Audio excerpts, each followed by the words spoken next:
Yes, mambo ni vipi mfuatiliaji wa Umela Media popote pale ulipo duniani. Siku nyingine nzuri tumekutana hapa, lengo likiwa ni kupeana habari ambayo inakuwa ni kubwa zaidi kwenye uwanda wa michezo nchini Tanzania. Na moja kati ya ripoti ambayo kwa hivi sasa ipo trendy au ni ya moto kweli ni kuhusiana na parade ya Young Africans ambayo wameifanya katika jiji la Dar es Salaam, wakiwa wamebeba makombe yao yote ambayo yameshinda kwenye msimu wa mwaka 2024-2025, kwa maana ya kombe la Muungano, kombe la ligi kuu ya NBC Tanzania Bara, kombe la CRDB, kombe la huko walilochukua Toyota Cup pale South Africa, ngao ya jamii na mengineyo ambayo sijayataja. Sasa kuelekea msimu ambao unakuja, Rais wa Young Africans Engineer Hersi Said ameweka wazi mpango wake na timu yake nzima katika kuhakikisha kwamba sasa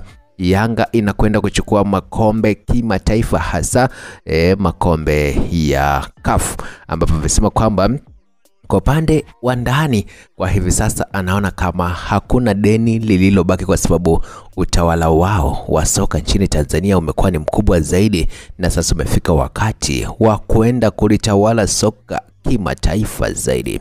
Kumbuka kwamba Young Africans kwa msimu unaokuja wanakwenda kushiriki michuano ya klabu bingwa barani Afrika pamoja na Simba Sports, huku Azam na Singida Black Stars wenyewe wakienda kwenye kombe la shirikisho.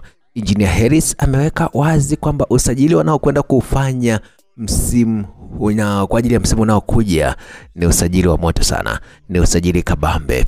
Alichosema tu ni wana Young Africans wenyewe inabidi wakae wasubiri kuona ni kipi ambacho kitatokea, kwa sababu ukiangalia ndani ya Young Africans kuna maeneo ambayo yanahitaji kuboreshwa. Mfano mzuri unaweza kaona eneo ambalo alilokuwa anacheza Stefan Aziz Ki tayari limebaki wazi. Kwa hiyo maana yake ni kwamba inabidi apatikane mtu ambaye anakuja kuchukua nafasi ya Stefan Aziz Ki, lakini pia wapo wachezaji ambao wanatajwa kwamba huenda wakatimka nje ya Young Africans, mchezaji kama Clement Mzize, mchezaji kama Pacome Zouzoua, kwamba ni wachezaji ambao wanasakwa sana kwa hivi sasa.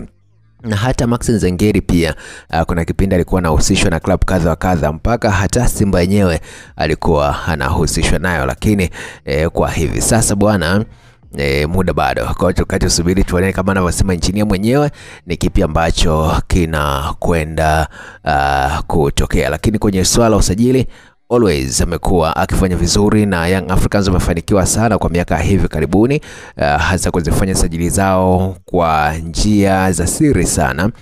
Halafu mwisho wa siku watu mnakuja kuona tu matokeo kwa kwamba kumbe mchezaji alikuwa anawindwa na Young Africans na vitu kama hivyo. Mchezaji kama Kwasi Atula yao kuna mtu ambaye alikuwa anafahamu. Mchezaji kama Stefan Aziz Ki alikuwa anahusishwa na vilabu vingi sana na vingine kwenda hata kutoka tabara la Ulaya, lakini mwisho wa siku watu wakajikuta wapo naye Jangwani pale. Kwa hiyo tukae tusubiri ni kipi ambacho atakifanya Engineer Hersi Said na timu yake kwa ujumla.